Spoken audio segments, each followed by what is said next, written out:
जिसने आपको पैदा किया हुआ है उसकी मोहब्बत को उसके बंदों की मोहब्बत के साथ मत जोड़ें। मोहब्बत करने वाले आपके सामने लोगों का बड़ा मुकाम है। अब्दुल सत्तार ईदी को आप देखें मोहब्बत, लेकिन वो मोहब्बत की नेचर देखें।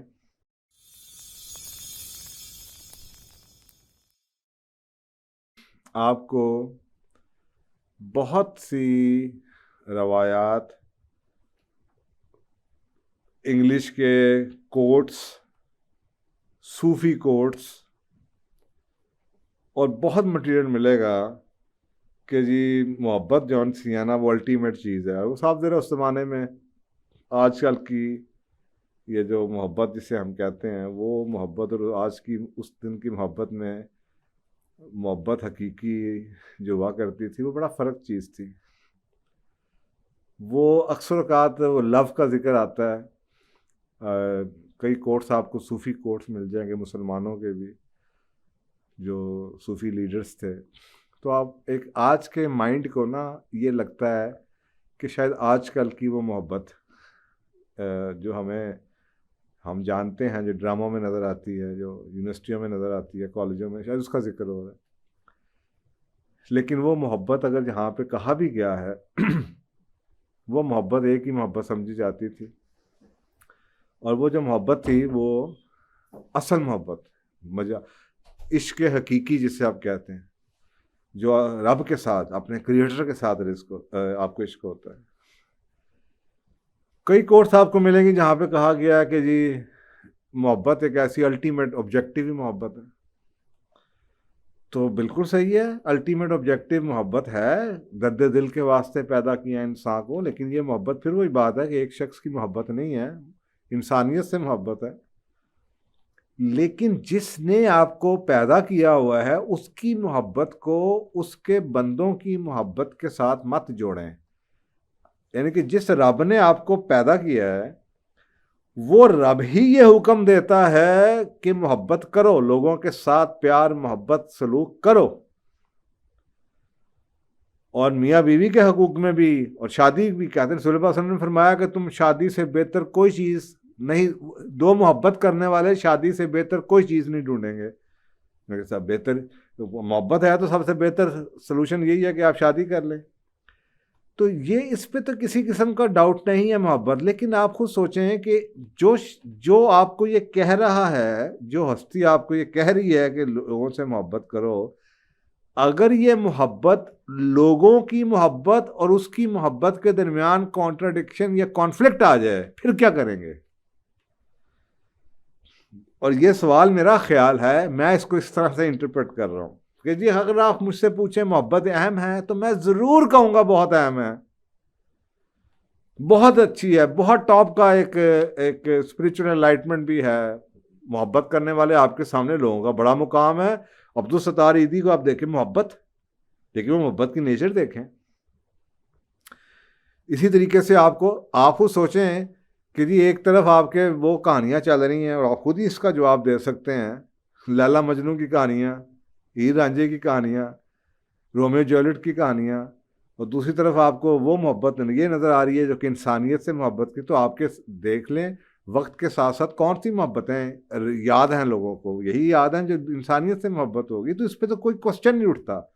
इसी तरीके से अगर आप असूलों की बात करें और वो असूल इंसान के बनाए हुए असूल ना हो, मेरी ज़ात का अपना असूल ना हो, क्योंकि हमने एक पहले प्रोग्राम में ये एग्री किया है कि जो मेरी अपनी ज़ात की हैं वो वैल्यूज़ होंगी, इकदार होंगी, वो मेरी पर्सनल वैल्यू, या हम उसको कई किताबों में उसको पर्सनल प्रिंसिपल्स भी हो सकते। लेकिन अगर मेरे पर्सनल प्रिंसिपल्स डिवाइन प्रिंसिपल्स की बेस पे हैं, और मुझे नाइन्थ हैबिट का पता है, और नाइन्थ हैबिट कहती है कि begin with the beginning in mind, और मुझे पता है मैं अल्लाह सुब्हान ताला की तरफ से अशरफुल मखलूकात हूँ और मैं उसका नाइब हूँ, तो फिर मुझे इस सवाल का जवाब मिल जाना चाहिए कि अगर मेरे प्रिंसिपल्स डिवाइन या लॉज ऑफ नेचर पे डिपेंड कर रहे हैं और वहीं से आ रहे हैं, उनका सोर्स वो है, और अगर वो मोहब्बत मुझे मेरी मोहब्बत की आड़ में आ जाए, सो कॉल्ड कि मुझे किसी शख्स की मोहब्बत में झूठ बोलना पड़ रहा है, तो मुझे बोलना चाहिए।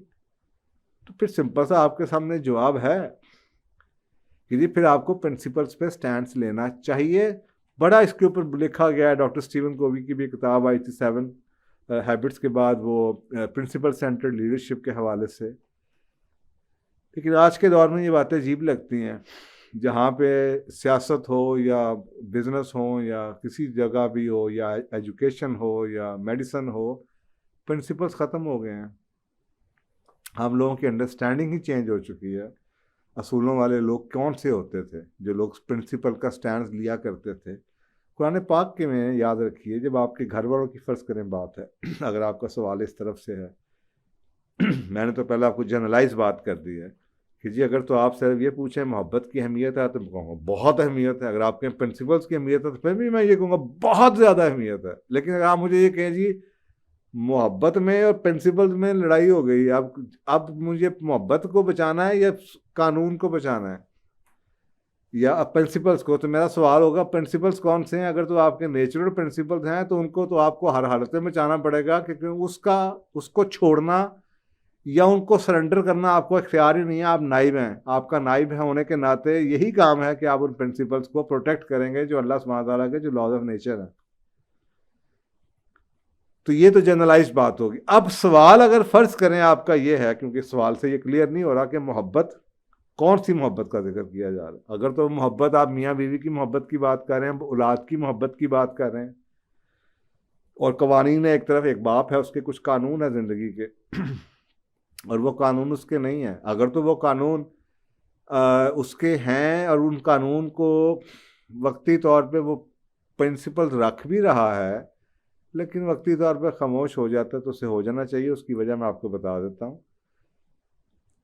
लेकिन अगर वो मोहब्बत की खातिर उसको वो कानून हमेशा के लिए तोड़ देना पड़े तो फिर उसको नहीं तोड़ने चाहिए। मैं आपको एग्जांपल दे देता हूँ अभी, लेकिन उससे पहले मैं आपको एक कुरान पाक की आयत सुना दूँ जिसकी बेस पे मैं जवाब दे रहा हूँ आपको। सूरत तगाबुन की आयत है 14 नंबर और ये 64 नंबर सूरत है। अल्लाह सुब्हानहू व तआला कह रहे हैं, या अय्युहल्लज़ीना आमनू इन मिन अज़वाजिकुम व औलादिकुम अदुव्वुल लकुम, ए मोमिनो, ए लोगो जो ईमान लाए हो, इन्ना मिन अज़वाजिकुम, तुम्हारे अज़वाज में, वो औलादिकुम, और तुम्हारी औलादों में, अदुव्वुल लकुम, बास तुम्हारे दुश्मन हैं। अब आप ये समझ लें, इसका मतलब है कि अल्लाह सुब्हानहू व तआला आपको हिंट दे रहे हैं दुश्मन क्यों है। खुदा नाउज़ुबिल्लाह उन्होंने आपको गोली तो नहीं मारनी, जहर तो नहीं देना उन्होंने। अब आप सोचने वाली बात है कि अल्लाह सुब्हानहू व तआला कह रहा है ये दुश्मन हैं। ये दुश्मन क्यों? आप मुझे कभी सोच के बताएं कि जी कब्र में आपने अकेले जाना है और हर एक को पता है कि उसका आखिर क्या है, जो आपके रिश्ते हैं सब यहीं पे रह जाने हैं, और कब्र में आपके वो प्रिंसिपल्स जाने हैं जिनको प्रोटेक्ट करने के लिए अल्लाह ने आपको भेजा था नाइब होने के नाते। एक्चुअली ये दुश्मन होना यहाँ पे उसका जिक्र है कि तुम्हारे दुश्मन है जो तुम्हारे लिए आखिरत तुम्हारी ख़राब कर देंगे। ये वो है, कई और आयात में इनको दुश्मन की बजाय इम्तिहान कहा गया है, क्योंकि आप बीवी की मोहब्बत में, आप औलाद की मोहब्बत में बहुत कुछ करते हैं, और वो अगर तो अपनी ज़ात की वैल्यूज़ को छोड़ते हैं, जिनको अक्सर औकात लोग पर्सनल प्रिंसिपल्स भी कह देते हैं। पर्सनल प्रिंसिपल्स वो भी होते हैं जो कि मेरे ही प्रिंसिपल हों, लेकिन अगर उनका सोर्स लॉज ऑफ नेचर है तो ठीक है। मैं यूनिवर्सल जो है, मैं सच बोलना है, मैं झूठ नहीं बोलूँगा, मैं फ्रॉड नहीं करूँगा, मैं धोखा नहीं किसी को दूंगा। लेकिन अगर ये औलाद का प्यार, ये बीवी का प्यार, हस्बैंड का प्यार अगर आपको वो झूठा बना दे, आपको हक से दूर कर दे, तो आपको स्टैंड लेना चाहिए। लेकिन अगर आप फिर भी, अल्लाह सुब्हानहू व तआला कह रहे हैं कि अगर तुम फिर भी, अगर ये तुम्हें दूर नहीं कर रहे, अगर तुम्हारे लिए जंग नहीं है और तुम सरवाइव कर सकते हो, तो फिर कहा जा रहा है फ़ह ज़रूहुम, तो माफ़ कर दो।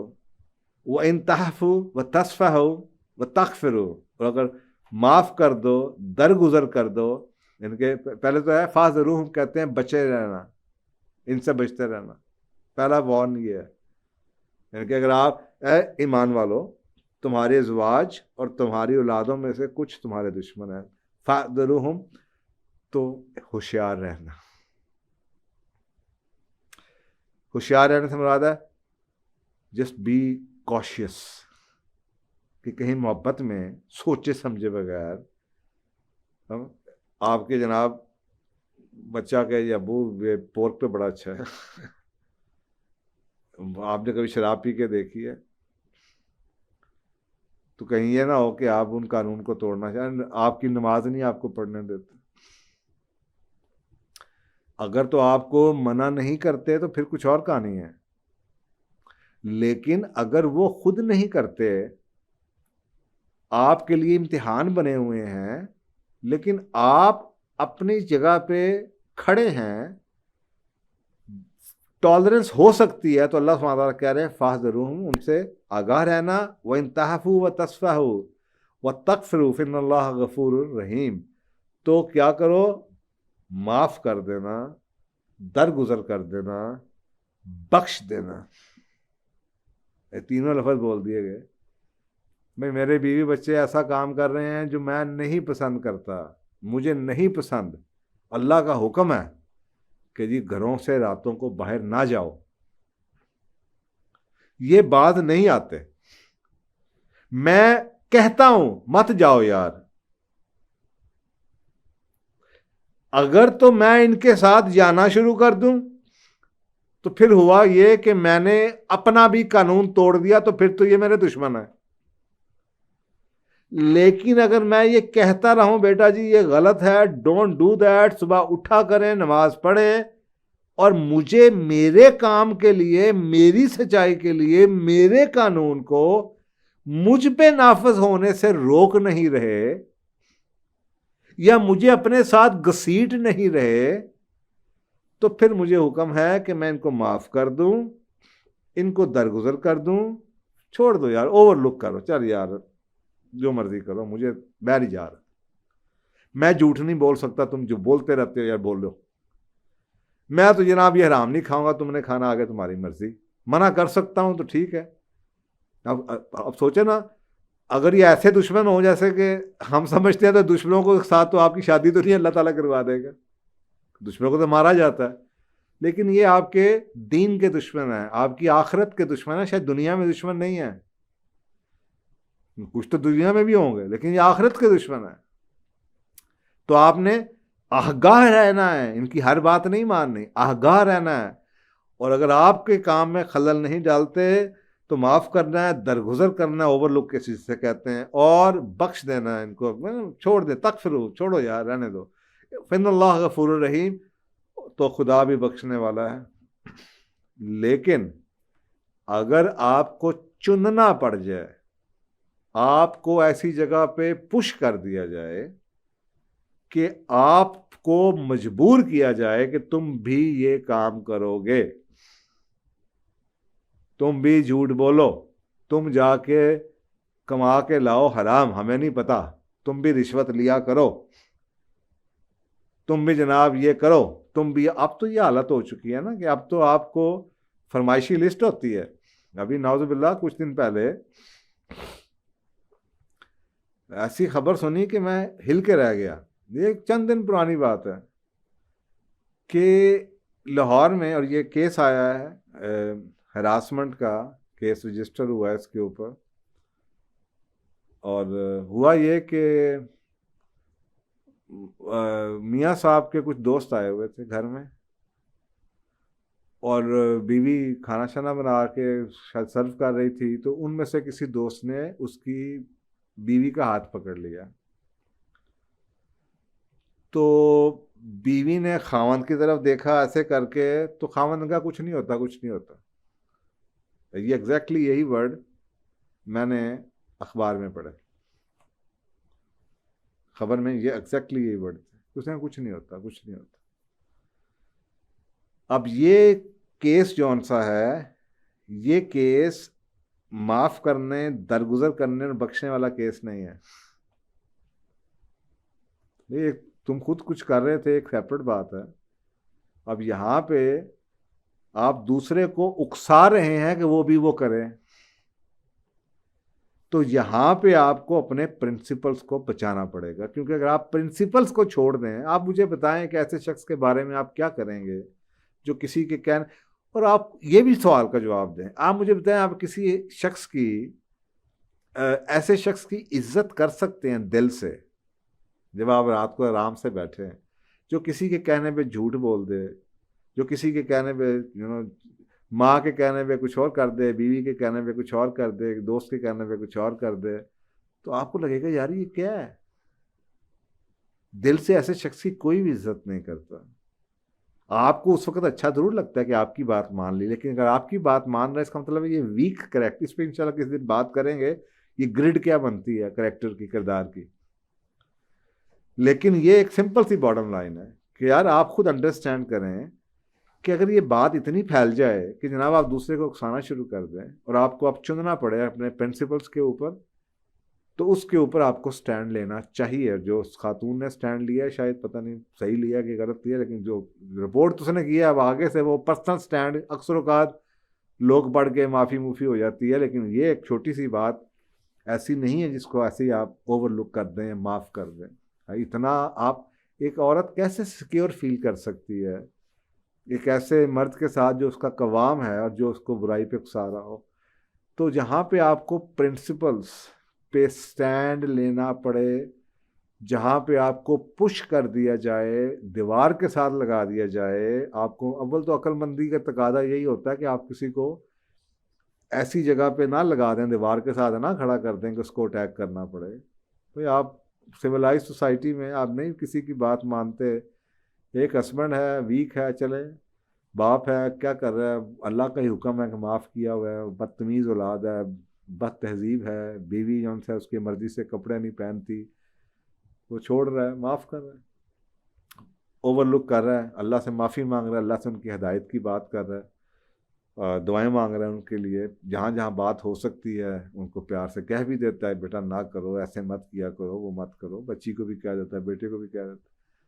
लेकिन जहाँ पे आपको डायरेक्टली अपना आप ख़त्म करना पड़े, तो मैं यही कहूँगा कि अगर आपके पास कुछ लूज़ करना है ना, तो इट इज़ मच बेटर कि आप सब लूज़ कर जाएं, अपने प्रिंसिपल्स को बचा लें। मैं अक्सर औकात जब मेरे पास शादी के केसेस आते हैं ना, तो जब पसंद लोग करते हैं ना एक दूसरे को, तो वो पसंद करते हैं पैसे वाला है, यानी कि खूबसूरत है, गुड लुकिंग है, अच्छा ख़ानदान है, पढ़ा लिखा है, बिजनेस इस्टेब्लिश है, यानी कि जो पर्सनालिटी के ट्रेड्स होते हैं ना, उस पर शादियाँ होती हैं। और जब टूटती हैं ना, झूठा है, बदकार है, अय्याश है, जानी है, अनलॉयल है, इस तरह की बातों में शादियाँ टूट, इसका मतलब है कि पर्सनैलिटी ट्रेड्स पे शादियाँ होती हैं और करेक्टर ट्रेड्स पे टूटती हैं। अब ये जब करेक्टर ट्रेड्स पे टूटती हैं, इसका मानी क्या है, ये करेक्टर जो हैं, ये जो मॉरल्स हैं, ये यूनिवर्सल मॉरल। सो हमारे माशरे में जो पर्सनल इक़दार हैं वो आगे जा चुकी हैं, और जो यूनिवर्सल प्रिंसिपल्स हैं वो पीछे रह गए हैं। तो ऐसा नहीं होना चाहिए। मैं ख्याल मैंने आपको दोनों साइड बता दी कि जनाब अगर तो ऐसी चीज़ है जिससे आपको आप कर सकते हैं, उसके लिए अल्लाह ने आपको कह दिया माफ़ कर दो, अगर आपका नहीं। लेकिन अगर आपको चुनने में मजबूर कर दिया जाए, अब आप ऐसे हालात आ चुके हैं, ऐसे, मैं आपको उसकी एग्जांपल दे देता हूँ आपको समझ। मतलब मैं एक ऐसी फैमिली को जानता हूँ जहाँ पे हस्बैंड कहता था मेरी वाइफ को काम नहीं करना चाहिए, उसने ज़िंदगी में बड़ी मेहनत की, बड़ा काम किया, किसी किस्म की कमी नहीं होने दी, और उसके बाद अब उसके प्रिंसिपल, अब वो उसकी बीवी उसकी बेनिफिशियरी है उसके उस प्रिंसिपल की, उसने उससे काम नहीं करवाया, बड़ा उसकी अना थी, ईगो थी उसकी, उसने कभी किसी से जहेज नहीं लिया, कभी उसने किसी की कुछ नहीं फेवर नहीं ली, बड़ी मेहनत की उसने अपना। अचानक जनाब बीवी कहती है मैंने काम करना है, या जनाब मुझे तो आज़ादी चाहिए, या मैंने ये, तो अब ये चीज़ ऐसी थी कि या तो इसमें तो माफ़ करना तो वो वाली चीज़ तो है नहीं, इसमें तो सिंपल है कि यार एक मैं सारी ज़िंदगी तुम्हें पता है ये चीज़ मैं पसंद नहीं करता, मैं हस्बैंड हूँ, मेरा एक डोमेन है, तो वो मन समझाता रहा, यहाँ तक कि जनाब एक बार बीवी ने कहा मैं तो नहीं कर, मैं तो करूँगी, और वो बात हुई, तो उसने फिर ये कहा जी ठीक है, अगर आप ऐसे ही करना चाहती हैं तो फिर ठीक है ना आए आप। तो वो रिश्ता टूट गया, यानी कि दूर हो गए। यहाँ पे डायरेक्ट क्लैश था, अव्वल तो ये क्लैश होना नहीं चाहिए था, मिड वे मिल जाना चाहिए था कहीं। लेकिन ज़िंदगी में कुछ लम्हे ऐसे आ जाते हैं, कुछ मौके ऐसे आ जाते हैं जहाँ पे मिडल वे का बचता नहीं है, ये यस या नो होता है। तो जहाँ पे प्रिंसिपल्स का ऐसी जगह पे आपको आ जाए जहाँ पे आपको बदकिस्मती से चुनने पे मजबूर कर दिया जाए कि अगर तुमने मेरे साथ रहना है तो तुम्हें ये करना पड़ेगा, अव्वल तो आप उसको अवॉइड करें, माफ़ करें, छोड़ें, क्या कर रहे हैं यार। लेकिन अगर आपको मजबूर कर दिया जाए गन पॉइंट पे, तो फिर मेरा ख्याल है, मैं अक्सर लोगों से कहता हूँ यार, I am me because of my principles. हाँ, दुनिया में अरबों लोग हैं, मेरी आइडेंटिटी है, मेरा प्रिंसिपल ही तो है। अगर मैं अपनी नज़रों से ही गिर गया अपने प्रिंसिपल को तोड़ के, तो मैंने किसी का क्या ध्यान करना है। एक मरे हुए शख्स के साथ जो अंदर से मर चुका है, उसका ज़मीर ख़त्म हो चुका है, जिसका उसको ज़मीर मलामत करता है, उसने किसी को क्या खुश रखना है जो अंदर से टूट चुका हो। तो मेरा ख्याल है कि अगर आप ऐसी मोहब्बत का सवाल पूछ रहे हैं, तो ऐसी मोहब्बत के लिए मैं हमेशा कहूँगा असूलों को प्रेफर करें, बिकॉज असूल आपकी आइडेंटिटी है, आपकी शनाख्त है। आपको अल्लाह की तरफ से कोई ना कोई फिर मिल जाएगा जो आपके उन असूलों को एहतराम करता होगा। लेकिन अपने असूल मत तोड़िएगा, रिश्तों को ना तोड़िए, बचाए जितना बचा सकते हैं। लेकिन अगर कभी ऐसी खुदा ना खासा नौबत आ जाए तो प्रिंसिपल्स को संभालिएगा। और मोहब्बत जिसे आप कह रहे हैं, ऐसी मोहब्बत जो कि आपको, मोहब्बत तो एक दूसरे की खुशियों का नाम है यार, ऐसी मोहब्बत जो कि आप को आदमी को खड़ा कर दिया, अपनी नज़रों से गिरा दिया जाए, तो ऐसी मोहब्बत का क्या फ़ायदा। वहाँ पे आदमी को हमेशा असूलों को चुनना चाहिए। आई होप कि आपको दोनों साइड की स्टोरी बैलेंस में समझ आ गई होगी।